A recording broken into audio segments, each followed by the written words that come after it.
E no RF News de hoje nós vamos falar sobre uma descoberta. A Unicamp desenvolve implantes médicos bioativos contra infecções.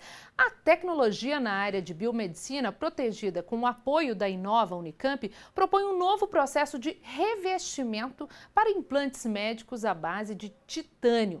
Uma equipe de pesquisadores da Unicamp inverteu essa lógica do desenvolvimento de biomateriais para implantes metálicos e, com isso, promoveu uma nova tecnologia, um implante bioativo capaz, gente, de desativar vírus e matar bactérias. Para falar sobre esse assunto, nós vamos conversar com Éder Sócrates Lopes, professor e pesquisador da Faculdade de Engenharia Mecânica da Unicamp. Olá, Éder, seja muito bem-vindo ao RF News. Boa tarde, muito obrigado. Feliz de estar aqui e poder esclarecer para a sua audiência sobre esses implantes que foram criados. Parabéns pela descoberta. E vamos começar então com a pergunta básica sobre a pesquisa, né? E como funciona esses bioimplantes? Bem, esses implantes são implantes metálicos, né? Esse estudo que foi feito de um trabalho de doutorado, foi desenvolvido um revestimento, né? Quando a chamada fala de mudar a lógica convencional na pesquisa vai para que se desenvolvam materiais ou ligas que têm essa capacidade de matar bactérias ou de desativar vírus.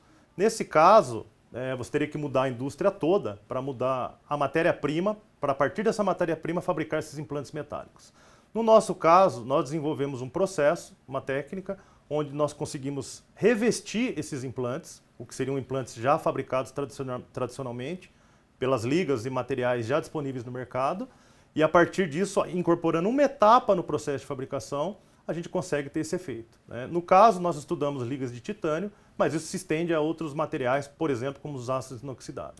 E para o pessoal de casa já começar entendendo um pouco aí como que é essa pesquisa, vamos começar mostrando alguns tipos de implantes, só para o pessoal entender aqui. A gente vai então mostrar alguns tipos que você trouxe. Pode mostrar para a gente e explicar um pouquinho. Nós temos alguns implantes aqui metálicos, né, fabricados a partir de ligas de titânio. Pode então, chegar aqui para isso. Esse, no caso, é uma prótese uma haste de uma prótese total de quadril.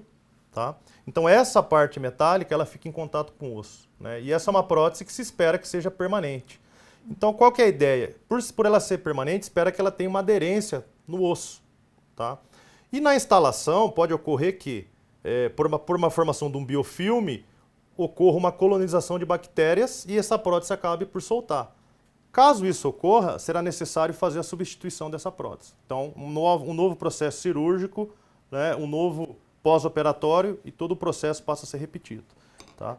Então, nossa tecnologia consiste em aplicar um revestimento, né, que vai fazer com que esse material fique como se fosse se esterilizando.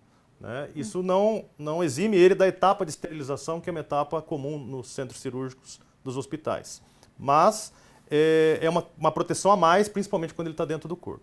Então funciona como se fosse uma película, então, que é revestida por cima ali do mesmo material que já é utilizado, né, nas próteses comuns, só que ele ajuda aí então a desativar os vírus e matar as bactérias. Seria isso? Exatamente. Só que nesse caso esse revestimento ele é feito à base de cobre, né, que é um bactericida, fungicida já conhecido, né, e virucida também já conhecido. E nesse caso ele foi incorporado na superfície, na fração correta, né, porque ele em quantidade demasiada ele pode também destruir células, né, do que não é desejado, então você tem que dosar ele na quantidade correta, na forma correta, na geometria correta, disperso nessa superfície, para que ele tenha esse efeito tem um efeito bactericida, virucida, fungicida, sem que prejudique as células, né, porque é por onde, por exemplo, no caso desses implantes aqui, você vai ter que o osso tenha essa aderência nesse implante. Sem dúvida. Então, assim, a proposta da fabricação, então, de ligas metálicas, biomédicas, com adição aí de cobre, prata, a gente sabe que não é uma novidade nos meios acadêmicos. Mas, em vez, então, de misturar essa forma homogênea da liga, os pesquisadores, então, aqui propõem uma etapa de recobrimento, né, justamente dessas peças que ajudam aí a desativar os vírus e matar as bactérias. Então, a gente vai falar agora com o responsável, então, pelo estudo, que é o aluno que participou da pesquisa, que está com a gente aqui também por Skype. Ele está lá no Espírito Santo, é o Luiz Antônio Coco, que vai falar com a gente agora, para a gente conversar um pouquinho, né, de como foi essa ideia, de como surgiu a ideia aí do estudo de doutorado. Olá, seja muito bem-vindo. Parabéns. Tudo bom? Primeiramente, parabéns pela pesquisa, né, pelo excelente trabalho feito. Então, explica pra gente como surgiu essa ideia. Bem, eu sou aluno do programa de doutorado da Unicamp, né, da Engenharia Mecânica, e dentro da pesquisa de doutorado a gente tem que sempre propor inovação, né? Então, o professor Éder, ele já tinha alguma certa experiência nessa área de materiais médicos, né, na área de próteses, e durante a pesquisa nós vimos que existiam alguns metais que tinham essas propriedades, tanto bactericidas quanto virucidas, né? E o processo, então, surgiu devido a já ter trabalhado na indústria e com recobrimento de cobre, né? Então, eu já tinha um certo conhecimento nessa área e eu não vi nenhuma pesquisa parecida com isso. E nós, lendo a literatura, nós vimos também que esses materiais muitas vezes eram inviabilizados justamente por causa do processamento, ou seja, para você usar o material modificado de titânio com cobre, você não tinha produção suficiente para compensar os custos, né? E daí veio a ideia de, ao invés de alterar o material por completo, fazer somente o revestimento, que é uma etapa posterior à prótese já pronta.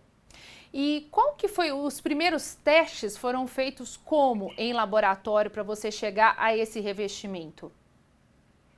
Bem, a gente passou por algumas etapas. Primeiro, escolher o tipo de metal, né, dentro dos metais que apresentam esse tipo de comportamento. Depois, ainda conseguir fazer com um processo que eu conseguisse recobrir a peça com esse material, ou seja, como se fosse uma pintura, utilizando esse metal.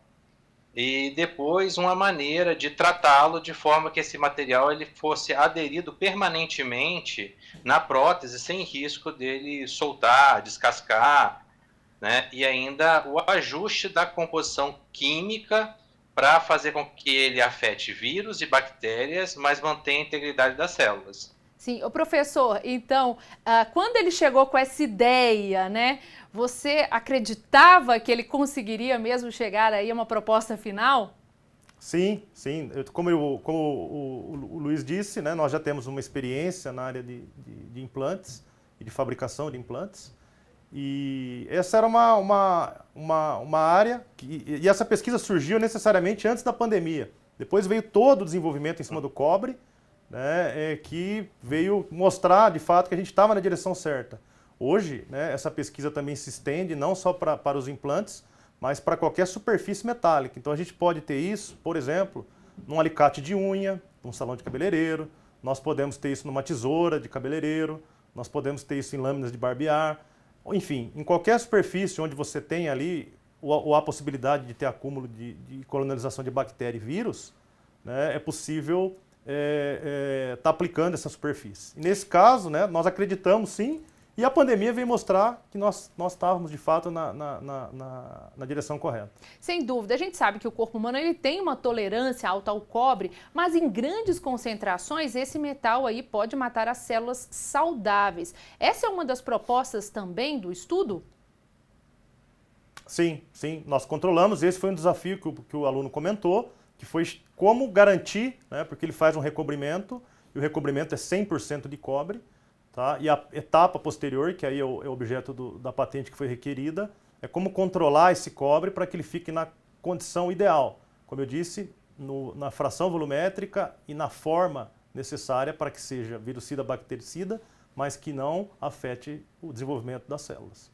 E agora essa pesquisa, então, vai ser estudada? Como que funciona agora para adiante, né? A próxima etapa, justamente para colocar esse produto no mercado. Como é que funciona? Vai ser testado em animais e depois em seres humanos? Como que é esse processo?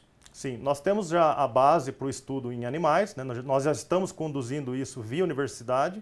Mas como há o pedido de patente, já poderia ser desenvolvido também em conjunto com algum fabricante que queira licenciar a tecnologia. Tá? Mas nós já estamos, né, em parceria com alguns laboratórios, também do meio acadêmico, já trabalhando, né, os próximos passos, que seria testar isso em pequenos animais, né, para avaliar esse efeito bactericida. O efeito bactericida nós fizemos isso em cultura, né, em bancada, e mostrou-se eficaz, tanto para bactéria quanto para vírus. Tá? No caso, a gente testou até o coronavírus, então ele tem esse efeito. E as próximas etapas serão, de fato, né, conduzidas aí de acordo com os protocolos para pequenos animais.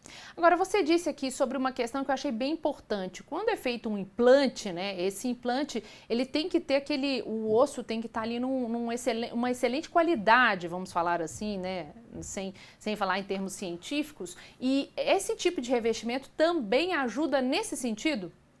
Sim, né, pelo fato de não permitir a colonização de bactérias, né, ele ajuda e colabora para que haja ali, no caso desses implantes metálicos, onde se busca, né, uma integração com o osso, que haja uma interface ali um pouco mais rígida. Seria como se fosse uma bucha numa parede, né? Se a parede tiver com uma condição boa, você vai ter uma boa fixação. Se a parede, né, o reboco da parede não tiver com uma qualidade adequada, esse parafuso, essa bucha na parede, ela não vai ficar bem presa. Então, assim também são com os implantes. Então, fazendo um paralelo, o que nós queremos é o quê?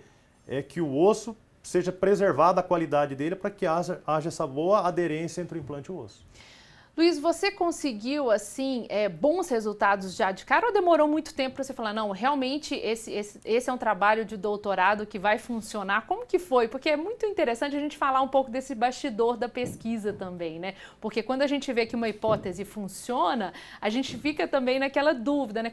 Quanto tempo o cientista levou? Como que foi essa ideia? Que muita gente tem curiosidade desse bastidor.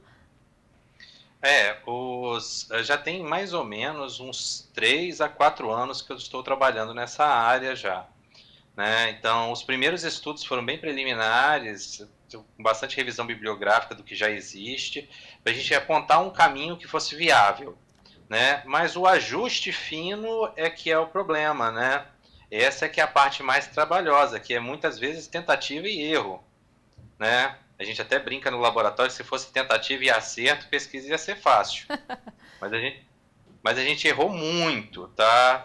Por exemplo, eu tive que repetir o processo pelo menos umas 80 vezes até chegar a resultados aproximados.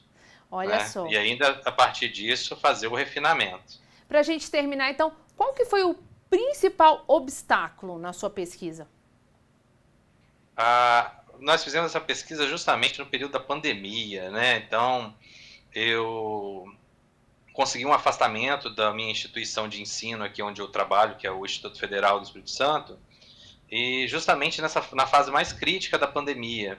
Então, nós tivemos assim que trabalhar praticamente sozinhos em laboratório, sem muito recurso, porque a instituição estava completamente inacessível na época, né? Então a gente teve que contar com muita ajuda dos colegas para abrir laboratório, para permitir a entrada, para dentro dos protocolos de saúde nós permanecermos dentro da instituição, né? E aí desenvolvendo a pesquisa pouco a pouco. Tá certo, então, parabéns pela pesquisa, muito obrigada aqui pelos seus esclarecimentos. E para terminar, professor, como que então, se alguma empresa estiver assistindo agora, pode investir nessa nova descoberta? Tá, o nosso canal é a nossa agência de inovação, que é a Inova, né? Vocês podem encontrar facilmente aí no site da Unicamp. Eles têm todos os canais lá para que seja estabelecida a parceria, né? E há diversas formas de trabalho ali, de desenvolvimento complementar, de desenvolvimento conjunto, de transferência de know-how, de transferência de tecnologia. Então basta entrar em contato com a Inova, né, que quem cuida desses assuntos para a universidade. Tá certo, então muito obrigada também pela sua participação. Eu que agradeço.